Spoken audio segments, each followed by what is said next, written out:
Hello, I'm field meteorologist Anthony Manning, and this is my first video. And I thought, what's better to do than a 2026 severe weather outlook? If you can like, subscribe, and share with your friends and family, that'd be much appreciated. Thank you for watching. So, you might be asking, Anthony, how do you know what the weather's going to do months in advance? Well, if I'm going to be honest with you, I don't. Nobody does. Nobody but the man upstairs knows, and if anybody tells you they know, they're straight up lying to you. So when I look into this outlook, we can see these temperatures going to be higher in New Mexico, Arizona, which is typical around this year because this is when their temperatures start picking up. High pressure just sits over there. Now, when we look up here in the Minnesota, North Dakota area, we can see a little sliver of cold. Now, you see where this average is, where the white is? I think we're going to have a few systems swing through there, but I don't see much of a severe weather threat coming to life until about mid to late March. That's when I think severe weather season will start picking up. Now, I'm not saying we won't have any rain or anything before then. I think we'll have a few, little showers, maybe some thunderstorms roll through the United States from about March 1st to about the 15th. After the 15th, I see storms. After that, I see severe weather season really picking up in the southern plains. We're moving into El Nino. So this is when storms in the southern plains really pick up. This is when we have our worst severe weather seasons, and that is typically when we have our big tornadoes. Now, I don't mean to sound like a downer or anything, but down here in the southern plains in the south, we know Tornado Alley is a real thing, and we can't just leave it alone. We know it's gonna happen. Now, like me, I live in the Oklahoma City area. We've been hit in 1999, 2003, 2013. I don't mean to scare you, but we're moving into El Nino, and this is when things start picking up down here in the southern plains. This is when you keep an eye on your weather. This is when things start picking up. Now, as I look into April, the outlook looks very active. I see many severe weather events happening, and I see maybe one or two major events happening across the United States. April, now when I look into it, I feel like maybe like Arkansas, Mississippi, Tennessee, Missouri, and maybe Oklahoma and parts of Texas will have a system or two. I see that being the most active area for now. Now, when I say that, I don't say, oh, Oklahoma, west sides of Oklahoma, North Dakota, South Dakota, Kansas, they're not going to get anything. I'm saying I think the most active area will be like Arkansas, Missouri, and those places, right there in Central America. So as I say all this, I see April being very active. I see it being maybe one of our highest tornado count months. Besides May, I see May being way more active. April, I see it being above average when it comes to most Aprils. I see it being very active. So when I look into May, I don't mean to scare anybody, but it looks quite concerning to me. I feel like May is going to be big. I see us having a couple monster storms and maybe a violent, strong tornado or two. I don't mean to scare anybody when I say this, but I'm just trying to be honest with y'all. This is just what I'm seeing. When you look at the past data, this is kind of a trend. Now, I see maybe the area like southern central Kansas all the way through Oklahoma into northern Texas, I see having an event or two. I see that being the most prominent areas for storms this year. And if I'm a storm chaser, that's where I would be. Anytime you're going to have a risk, even if it's a slight risk, I'm telling you, there's probably a really good chance you're going to see a tornado. If you're from this area, man, if they offer like a marginal or a slight, there could be a tornado outbreak next. You never know down here, especially around nighttime. Nighttime is when our events kind of get crazy and nutty. For some reason, Oklahoma recently has been prominent for night tornadoes. For some reason, when night kicks in, Oklahoma just decides, hey, let's just throw a couple tornadoes in there, and it goes nuts.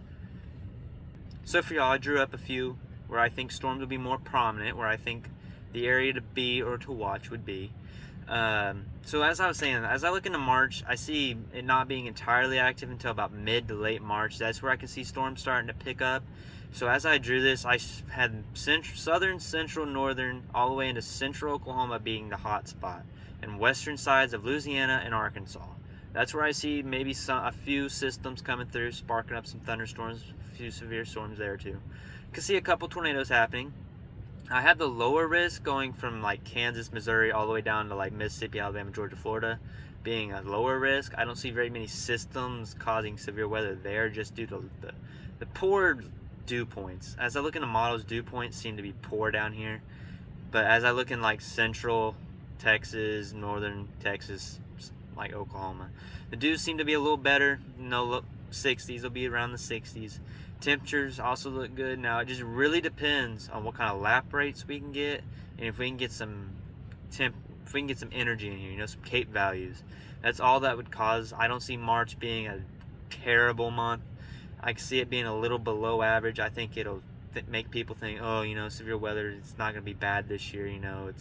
We had a warm winter, which kind of scares me a little bit, us having a warmer winter than normal. We had one big snowstorm in Oklahoma. That was about it. Other than that, it's been pretty warm. And then North Carolina and South Carolina had a weird ice snowstorm. That was crazy to me. But yeah, I see March being kind of quiet. I think it's just going to be a build-up. Maybe towards the late March it might pick up, but I see March just being a little slow. I don't see it being terrible. I see a couple storms or two. That's about it. This is when I think things start getting nutty. I see April, early April, all the way through April, it getting nutty. I see it starting to pick up intensity really quick. On this one, I have 3 levels of intensity. Now you can see where I have the red down here in northern Dixie Valley, and then Arkansas, eastern Oklahoma, eastern Texas, and northern Louisiana. This is where I can see a couple systems, major systems rolling through here. Like I said, it's so far out, I can't really predict exactly what's going to happen, but I can see a few strong systems rolling through this area, especially in that orange area too. I just didn't put it in red because it's still very uncertain. I was really uncertain about that area. I still see, even if you're in the yellow, I still see some severe storms heading your way. But down here in this orange and red, I see some major systems really rolling through here. I can see a tornado outbreak or two happening. Now, I can see some major hailers going on down here in like western Texas, western Oklahoma, pushing east. I can see some major hailers. They turn into maybe a few tornadoes, a couple. But once again, I see April being a very active April. I think April might be one of the most active Aprils we've had in a long time, especially if you live in northern Dixie Valley and eastern Southern Plains, my bad. If you live in eastern Southern Plains, that's where I think it'll really pick up. So when we look at May, I think it's going to be very active. Maybe just as active, if not a little more active than April, except I think May is going to be a little more localized in a certain area rather than April being in that widespread area. I think May, where that red is, I think we're going to have 2 or 3 major storm systems just roll through there. I think dews will be perfect there, right there in the clashing ground of heat, warm and cold. I see that being the area. Now in this orange right here, I see a few systems rolling through. Like after it goes through this Oklahoma, Kansas area, the next day, it'll probably be right there. Now, like I said, this red area, I have a feeling that this is a target area for this year, 2026, for May. I see it being very active right here. Like I said, a system or 2, maybe 3. I could see a couple major tornadoes happening in this area. Like I said, when we look back on past data in the El Nino years, the southern plains are very active. And then we can see that most of our big tornadoes happen during El Ninos in May. Look, we look into El Reno, we look into Moore, and then we look in Greensburg. It's just that area. It's just that time of the year in May. Things kick up, especially during El Nino in this area. This is where things start picking up. And it's one of the most active months I think we're going to see in a very long time. June is when your severe weather really starts killing off, starts dying off, and summer starts kicking in. Now, severe weather typically moves north into like North Dakota, South Dakota, Wyoming, Montana, Wisconsin, areas like that. Now you can have a few storms down here in the western Oklahoma and the Texas Panhandle. For the past few years, storms like to develop out here and drop major hail during June and major windstorms. This is when major derechos can form out here, and they always push east. Just last year, I was on a storm chase out here where a derecho, and we had forecasted 100-mile-per-hour straight line winds. And as I was out there in western Oklahoma, I got me one tornado. One little brief tornado, but it was a tornado nonetheless. But storms out here in western Texas, they like to be hailers during June. Late June, they like to drop major hail out here. Now when we look up here in like Minnesota, North Dakota, South Dakota, it's like severe weather down here in Oklahoma, just up there. just less prominent. They'll probably have like one major storm or so. But we just recently had our last EF5 up here in North Dakota. And that just tells you, doesn't matter what time of the year it is, you can always have severe storms and major severe storms, and typically, sometimes you can get a major tornado like they did. First EF5 in 12 years, man. It's crazy.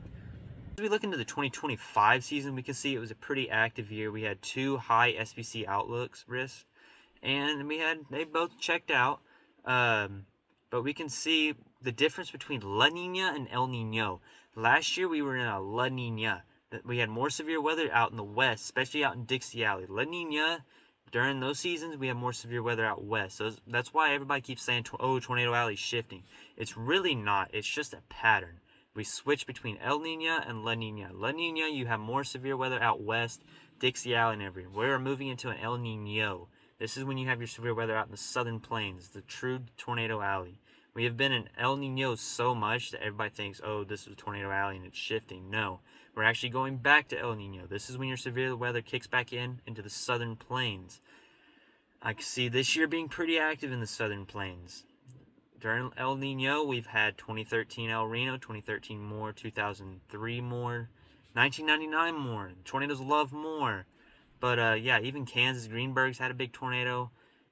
Just El Nino is the time of year for the southern plains, and La Nina is time for the western United States. I appreciate if you're watching this video, and thank you for supporting my channel. This is my first video, so there's going to be a lot more tweaks and fixes on these. And if you could leave a like and subscribe on YouTube, that'd be much appreciated, and follow me on any of my social media sites that I put up here on the screen. Thank you.